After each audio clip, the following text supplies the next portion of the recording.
Hello ವೀಕ್ಷಕರೇ, ಎಲ್ಲರೂ ಹೇಗಿದ್ದೀರಾ? ನಾನು ಕೂಡ ಚೆನ್ನಾಗಿದ್ದೀನಿ, ನೀವು ಚೆನ್ನಾಗಿದ್ದೀರಿ ಅಂತ ಭಾವಿಸ್ತಾ ಈ ಒಂದು ಲಾಗ್ನ ಶುರು ಮಾಡ್ತಾ ಇದ್ದೀನಿ.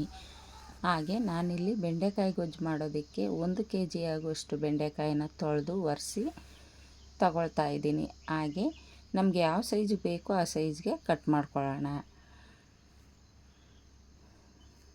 ಒಂದು ಕಡಾಯಿನ ಇಟ್ಟು 1 ಸ್ಪೂನ್ ಆಗುವಷ್ಟು ಮೆಂತ್ಯನ ಹಾಕಿ ಮತ್ತು 2 ಗೆಂಡೆ ಬೆಳ್ಳುಳ್ಳಿನ ನಾನು ಇಲ್ಲಿ ಚೆಚ್ಚಿ ಸೇರಿಸ್ಕೊಂಡಿದ್ದೀನಿ.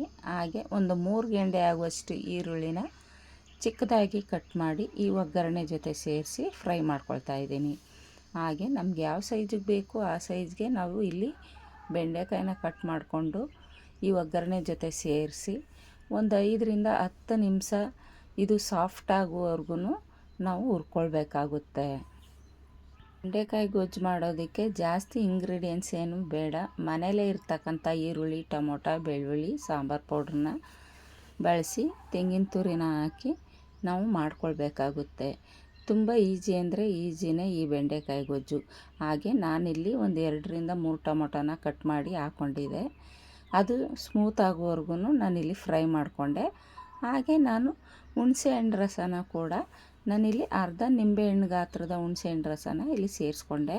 ಹಾಗೆ ಒಂದು 4 ಸ್ಪೂನು ಚಿಕ್ಕ ಸ್ಪೂನಲ್ಲಿ ಸಾಂಬಾರು ಪುಡಿ, ಬೇಳೆ ಸಾಂಬಾರು ಪುಡಿನ ನಾನಿಲ್ಲಿ ಸೇರಿಸ್ಕೊಂಡು ಇದಕ್ಕೆ 1 ಲೀಟ್ರ್ ಆಗುವಷ್ಟು ನೀರನ್ನ ಸೇರಿಸಿ ಮಿಕ್ಸ್ ಕೊಟ್ಟು ನಾನು ಕುದಿಯೋದಕ್ಕೆ ಬಿಡ್ತೀನಿ.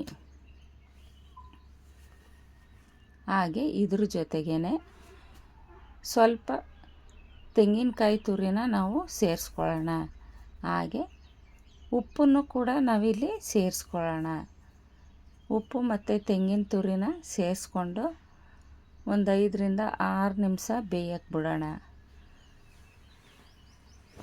ನನ್ನ ಚಾನಲ್ ನಿಮಗೆ ಇಷ್ಟ ಆದರೆ ಸಬ್ಸ್ಕ್ರೈಬ್ ಮಾಡಿ, ಶೇರ್ ಮಾಡಿ, ಲೈಕ್ ಮಾಡಿ, ಕಮೆಂಟ್ ಮಾಡಿ. ಈ ಬೆಂಡೆಕಾಯಿ ಗೊಜ್ಜು ನಮ್ಮನೇಲಂತೂ ತುಂಬ ಚೆನ್ನಾಗಾಗಿತ್ತು. ನೀವು ಚಪಾತಿ ಜೊತೆಗೆ, ಮುದ್ದೆ ಜೊತೆಗೆ, ಅನ್ನದ ಜೊತೆಗೆ ತುಂಬ ರುಚಿಯಾಗಿರುತ್ತೆ. ಅದರಲ್ಲೂ ನಾವು ಎಳೆ ಬೆಂಡೆಕಾಯಿನ ತಂದು ಮಾಡ್ಕೊಂಡ್ವಿ ಅಂದರೆ ತುಂಬಾ ರುಚಿಯಾಗಿರುತ್ತೆ. ನೀವು ನೋಡ್ಬೋದು ಆರಿದ ಮೇಲೆ ಎಷ್ಟು ಗಟ್ಟಿಯಾಗಿ ಎಷ್ಟು ಚೆನ್ನಾಗಿದೆ ಅಂತ.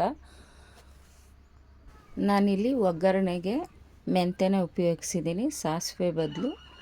ಏನಪ್ಪ ಇದು ಮೆಂತ್ಯ ಹಾಕ್ಕೊಂಡ್ರು ಅಂತ ನೀವು ಕೇಳ್ಬೋದು ಗೊತ್ತಿಲ್ಲದೆ ಇರೋರು.